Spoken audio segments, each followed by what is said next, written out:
देश में इस वक्त नीट पेपर लीक और सीबीएसई के नए डिजिटल मार्किंग सिस्टम को लेकर बवाल मचा हुआ है, जिससे मोदी सरकार पहले से ही घिरी हुई है। इस विवाद के बीच अब शिक्षा मंत्री धर्मेंद्र प्रधान ने इस विसंगति की नैतिक जिम्मेदारी ली, लेकिन छात्रों और विपक्ष का गुस्सा कम होता नहीं दिख रहा। राहुल गांधी ने जो सवाल पूछे थे उस पर भी शिक्षा मंत्री का जवाब सामने आया, जिसे लेकर राहुल ने दोबारा पलटवार कर यह साफ कर दिया है कि वो इस मामले में सरकार की घेराबंदी करना बंद नहीं करेंगे। तो क्या है ये पूरा मामला और कैसे आमने सामने आए शिक्षा मंत्री और राहुल गांधी, जानेंगे इस रिपोर्ट में। देश के शिक्षा तंत्र को लेकर इस वक्त सियासी पारा चढ़ा हुआ है। एक तरफ जहां लाखों छात्र नीट पेपर लीक के खिलाफ सड़कों से लेकर सोशल मीडिया तक आक्रोश जता रहे हैं, वहीं दूसरी तरफ सीबीएसई के नए डिजिटल चेकिंग सिस्टम यानी ऑन स्क्रीन मार्किंग ने 12वीं के छात्रों के भविष्य पर सवालिया निशान लगा दिया है।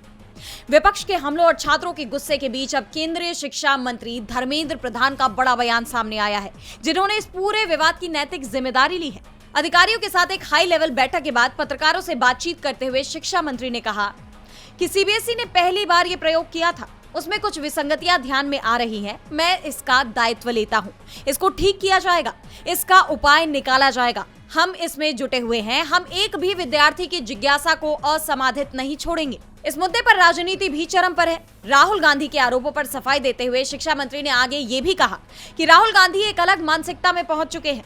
निरंतर चुनाव हारने की वजह से वो फ्रस्ट्रेशन में जा चुके हैं। उन्होंने एसआईआर का विरोध किया, उन्होंने ईवीएम का विरोध किया, उन्होंने डिजिटल इंडिया का विरोध किया। वो भारत की वैज्ञानिक प्रगति के साथ नहीं है।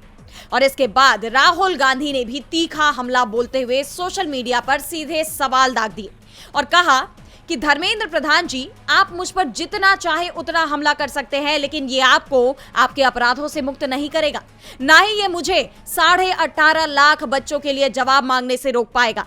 सीबीएसई ओएसएम का ठेका कोएम्प्ट कंपनी को क्यों दिया गया? एक ऐसी कंपनी जो अपने पुराने नाम ग्लोबल एरिना के तहत पहले से ही विवादों में घिरी हुई है। ये किसके आदेश पर किया गया? कोई बैकग्राउंड चेक यानी पृष्ठभूमि की जांच क्यों नहीं की गई? कोएम्प्ट के प्रबंधन और मोदी सरकार के बीच आखिर क्या संबंध है? या तो आपने बैकग्राउंड चेक किया और फिर भी आगे बढ़ गए, या आपने बिल्कुल भी जांच नहीं की। दोनों ही सूरतों में आप इसमें भागीदार हैं। जहां तक जिम्मेदारी की बात है, अगर प्रधानमंत्री को परवाह होती तो उन्होंने लाखों छात्रों का भविष्य बर्बाद करने के लिए आपको बहुत पहले ही बर्खास्त कर दिया होता। वहीं दूसरी तरफ नीट मामले को लेकर सरकार भी अब हरकत में आती दिख रही है। 28 मई को रक्षा मंत्री राजनाथ सिंह के घर एक बड़ी बैठक हुई, जिसमें पीएमओ के अधिकारियों के साथ शिक्षा मंत्री और एनटीए के महानिदेशक भी शामिल हुए। उधर छात्र संगठन एनएसयूआई इस लड़ाई को और तेज करने के मूड में है।